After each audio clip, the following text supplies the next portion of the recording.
Hi everyone, Todd Denkin here with TNMNews, and I'm here at the Paris Hotel and Casino for the Cannabis Convention right here in lovely Las Vegas, Nevada, for a special Todd Talk. Today I am talking with Sequoah Turner, and she brings more than 16 years of luxury and cannabis retail experience to her leadership position as Vice President of Retail at The Source, which is one of Nevada's top-rated cannabis companies.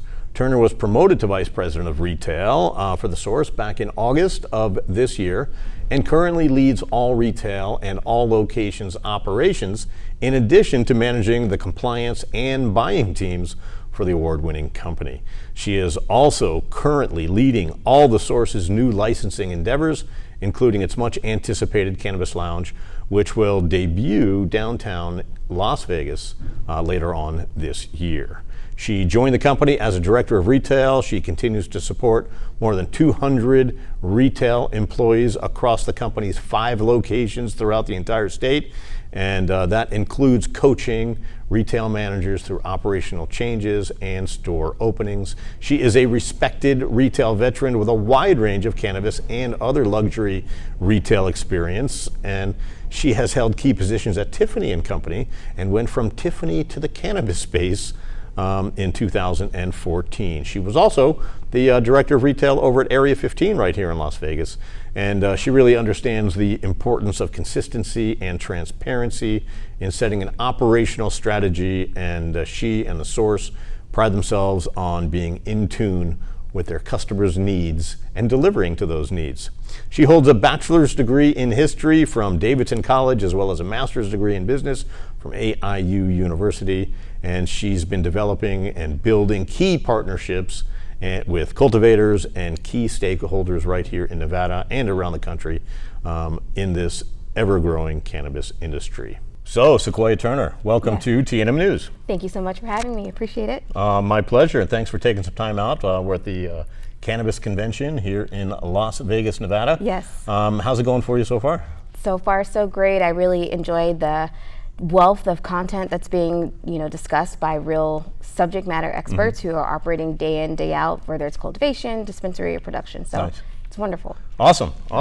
So we're here in Las Vegas. Are you native to Las Vegas, or if not, where are you from and how'd you get here? I'm actually native now, so I've been in Las Vegas for the past 16 years, but I was born and raised in Little Rock, Arkansas. Oh, nice. Yes. Nice. I love Little Rock. It's a fun little city. It's a beautiful city, and Arkansas is a medical state now, so glad to introduce cannabis to the South. Yeah, my kids used to go to the World Championship karate tournaments there every year in Little Rock. Okay. So I used to go, once a year. We used to drive from Vegas. It was a fun trip. It is a fun trip. Yeah.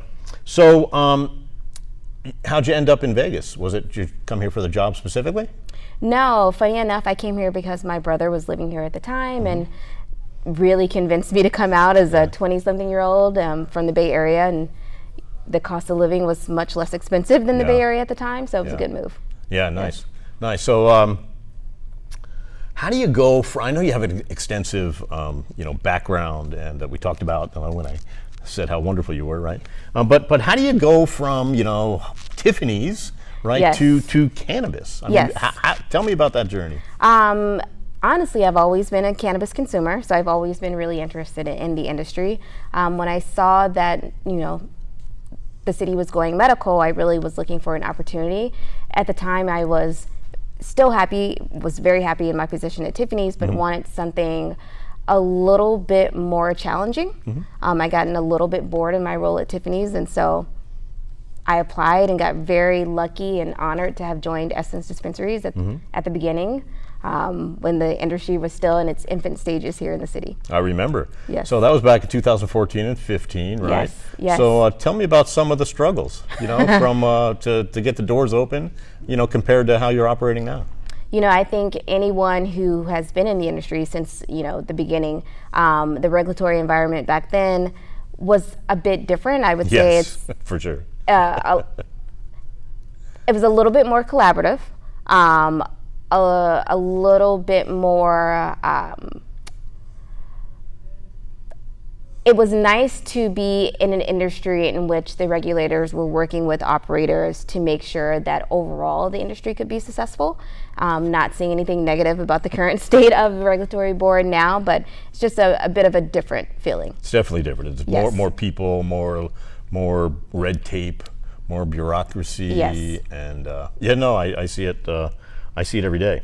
So you are the vice president of retail, Yes. right? Yes. At the Source. That's really exciting. Tell me what your day-to-day is like. For those folks who have no idea, what it is to run a successful, big, cannabis dispensary in a thriving city. Yes, I always describe cannabis as retail on Mars. It is such a fast evolving industry. Each day is a little bit different. I'm very lucky in which I work for an organization that is a vertical growth, so I have some insight and oversight into our cultivation, our production departments, in addition to our retail departments. Sure. So my days really begin very early in the mornings, just combing through emails, figuring out the day's priorities, lots of digging into reporting. I am a data-driven decision maker, so I really enjoy looking and seeing what SKUs are really working for us, what categories are really driving our revenue, what opportunities lay out there, what innovation should we be seeking either for ourselves or from third-party brands. Nice. And then really a lot of it is managing personnel, making sure that we're developing staff and we're developing really the next generation of leaders in the industry. Yeah, I find that it's the managing of the people that takes most of the time. Yes, Yeah. yes. Fun, because it's so great to see, a floor advisor move from floor advisor into a supervisor level, into a manager, into a GM. Like seeing that development and growth is amazing. Yeah, that is nice to see. So there's literally hundreds of SKUs in the cannabis world, right? Everybody has a new whatever, right? Whether it's a new joint or a new edible or a new whatever. Like I said, everything's got a new one. Innovation is key, yes. Yeah, that's right, right. So how do you maintain what to bring in and what's, I'm just not using that anymore? Looking a lot at the data, and the way I kind of prioritize my thinking when it comes to what goes into the assortment is looking at the categories first that are really driving the revenue. And then once we have an understanding of what categories our customers are looking for, then it's looking around our third-party brands or having what we like to call roundtables with our own staff and just figure out what's new on the market, what's emerging in other states that maybe you visited that we don't have here, or what's just an idea that you've had that you think would really work. Right. And so sometimes some of our best products, our best promotions, things come from our line employees, because they are speaking to the customers every single day. That's great how you want that information from actually the people buying the product. It definitely makes sense. And what's it like? Because it's a little different from Tiffany, whereas the demand for cannabis is so high, right? Pardon the pun. How is that different from your previous life? Oh, that's a great question. Luxury retail is really defined by creating a personal moment for the customer. Here, I would say in cannabis, it's still a lot about the experience and the feeling that people get when they are consuming, but I would say it's a much more, in a lot of ways, a much more authentic and a much more very specific to that individual consumer. And we always talk about matching the strain to the moment or matching the product to the moment, because people are coming in and they are looking to achieve a feeling, to match a moment in their lives, whether it's, listen, I just need to relax after a long day, or I'm going out to a concert with their friends, or in my case, I'm going to happy hour with girlfriends I haven't seen in a very long time. So, yeah, I always thought that cannabis was one of those products, right, that it's an experience, right, every time. And if we were to share, a joint or vape or whatever, right, and we were somewhere or we were just here, right, you would have your experience and I would have my experience. They'd be completely different, completely different. But it's a togetherness kind of a product, right? Yes. And there's no other product like that, because we wouldn't go to a bar and I would never say, would you like a sip of my Jack Daniels? Absolutely, absolutely. Right? That's really one of my most favorite things about being in the industry is connectivity. It is a community consumption in a lot of ways. Everyone's kind of sharing information, sharing best info on brands, products, dispensaries, and you don't get that in luxury retail. Yes. Yeah. Interesting. So the word on the street in the cannabis industry, right? Because I cover a lot of it. Yes. You know, a lot of people are finding it difficult to be profitable, right? Yes. It's expensive to do. It's expensive to operate, and it's heavily taxed. It's heavily regulated, right? Yes. And it makes it difficult to turn a profit. So tell me how business is over at the Source, and how you expect this new lounge, you know, to affect that bottom line. You know, we're talking about consumption, and you know, there's a whole nother area that Correct. no one's even New explored stream yet. of revenue. Yeah. Yes, 280E is definitely an obstacle that a lot of operators in this industry face. Yeah. I'm hopeful that at some point in the next 5 to 10 years that we'll see some alleviation there, and alleviation just in our banking setup also, and I think that would make great strides in the industry. You think it'll take 5 years, 5 more years? I am hopeful that it'll be less than 5. Yeah, me too. Yes. Yeah. But I am very, very excited for the lounge. It goes back to that community aspect. We have a lot of consumers here in the Valley that obviously, for whatever reason, aren't able to consume in their own private residences, or we have a lot of visitors to the Valley in which they don't have a location.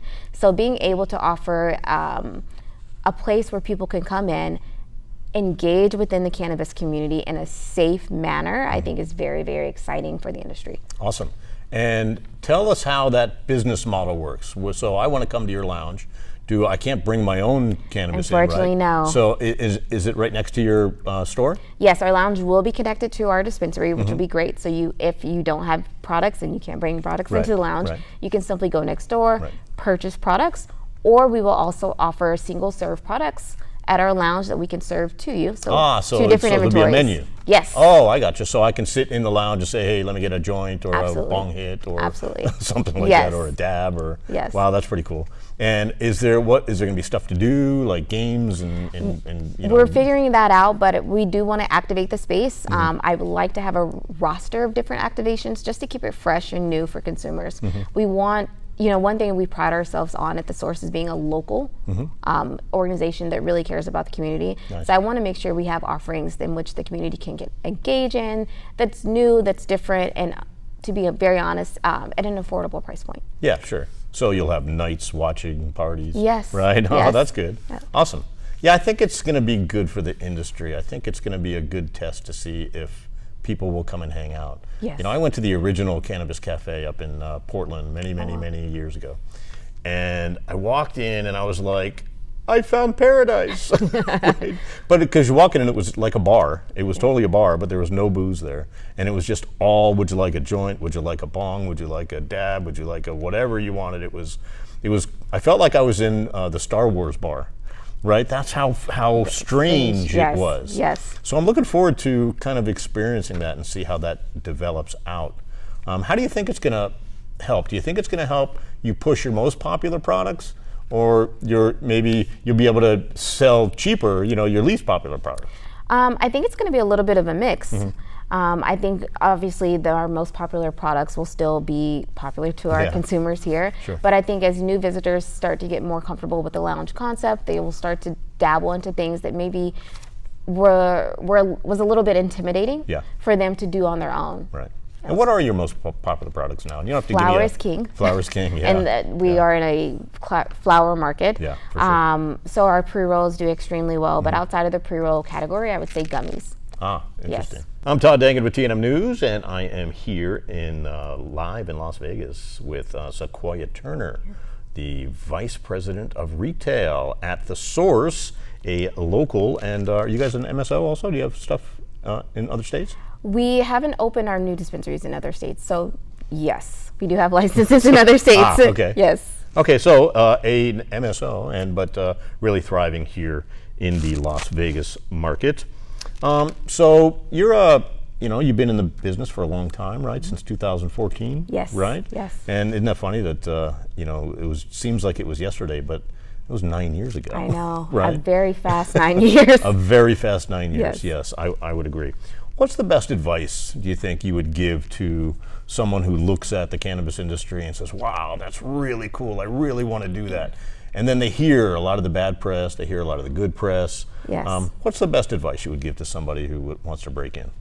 Ooh, that's a really great question. I always tell people to, number one, hedge your expectations. And so what I mean by that is that often people join the industry and they think it's going to be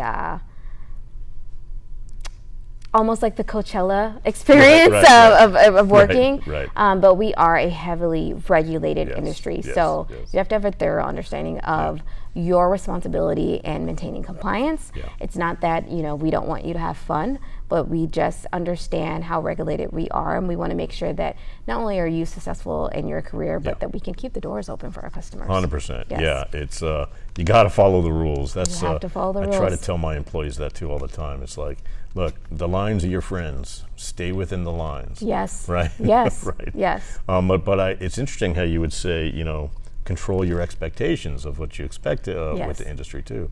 And do you think it's here to stay? I do, absolutely. Yeah. I look forward to the growth that the industry will have over the next 2-3 years. And if you just look at the fact that, as we just mentioned, it's been a very fast 9 years, and would you ever think we would be at lounges when we first, exactly. No, so no. I think we haven't quite seen the peak yet and what the cannabis industry can do. There are some things at the federal level that I think will help and create a more structured industry than what we currently have right now. So talking federally and nationally, what do you think is going to happen in 2 years, 5 years, 10 years? How long do you think it's going to take for it to really be legal, where we can do interstate commerce and where it's really a real industry? Yes. I think if safe banking had passed, we'd be there a lot sooner. I would like to see that get passed in the next 2 years, and I think we're very, very close to it. And then after that, I think the world is wide open. I think once that passes, and obviously if we can get it descheduled is the way to go. Yes, yes. It changes the business model a bit, absolutely, which will disrupt the industry. Absolutely. Right, but it's really the best way to go, and regulate it as they regulate, milk or alcohol. Although it's alcohol, firearms, and tobacco, so let's not lump in. Yeah, let's not do that one. But maybe dairy is great. Let's not lump in with those guys. Do you have any? You said you were a consumer for a long time. Yes. So do you have a personal story about the plant and how it helped you, saved you? Because lots of people who work in this industry have a story, and I've interviewed hundreds and hundreds of folks that I was against pot, my family was against pot, I grew up with cops, whatever the story is. They got into the industry because a loved one or a friend needed it medically, and it changed their lives. Very similar. So grew up in the deep South, so Arkansas, and grew up with the stigma of the devil's lettuce, and then came out here and had an uncle who unfortunately was going through some illnesses and was in the VA system.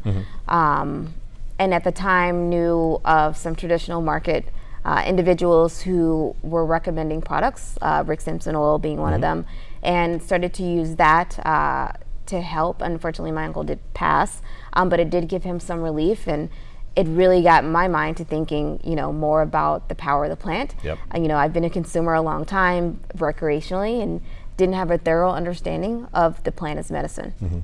Yeah, I think even if you ingest, and you don't want the medical aspects of it, right? Even if you do it recreationally, you still get all the good medical stuff, Absolutely. right? Absolutely. That's the wonderful thing about this very unique product, right? Because to some people, it's morphine, right? And to other people, it's a glass of wine. Absolutely, Right. absolutely. And I always tell employees that, listen, no matter what someone's intent is when they come in to purchase, they're still getting medicine. So have a healthy respect for the plant. Yeah, 100%. Yes.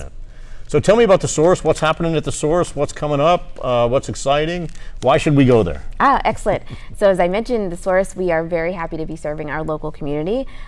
We do have some great new products on the shelves, one being our new camp hardware, which is fantastic. We have our hi-hat gummies that we've just released.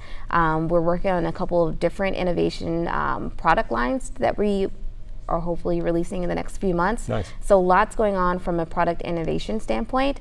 And I will tell you right now, from just an objective for me for the organization this year is Sure. to really develop staff members and getting them ready for 2024, the lounge opening, and making sure that we have a really solid foundation as we continue to grow, open 2 other dispensaries in the state.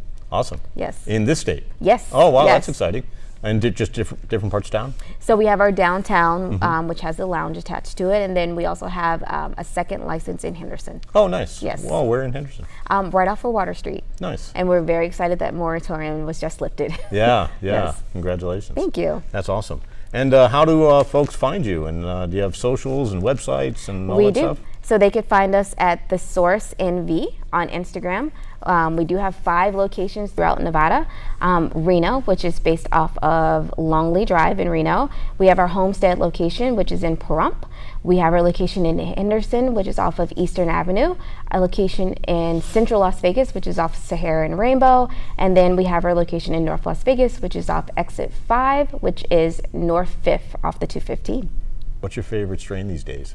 Oh gosh, that's a great question. 007 by Kemp. Nice. Yes. 007. And Yes. what does it do for you, and what does it taste like? It's really great. It gives me a really relaxing body high, but also it helps me just kind of provide me that little bit of creativity in my thinking to help me get through, data and, Nice. and other reports. Nice. So, Well, thanks for coming out. It certainly was a pleasure to Thank meet you. you, and you have some great information for everybody out there. So if you're in Las Vegas, make sure you check out The Source at all of those locations. And ask for Sequoia, and she'll hook you up with some kind of deal. I don't That's know. right. She We always might have a not. deal. I don't know. She might not. I'm expecting a deal at this point. So, no, it's all good. Make sure you check out the Source. She's Sequoah Turner. I'm Todd Denkin with TNM News. Good night, and have a pleasant tomorrow.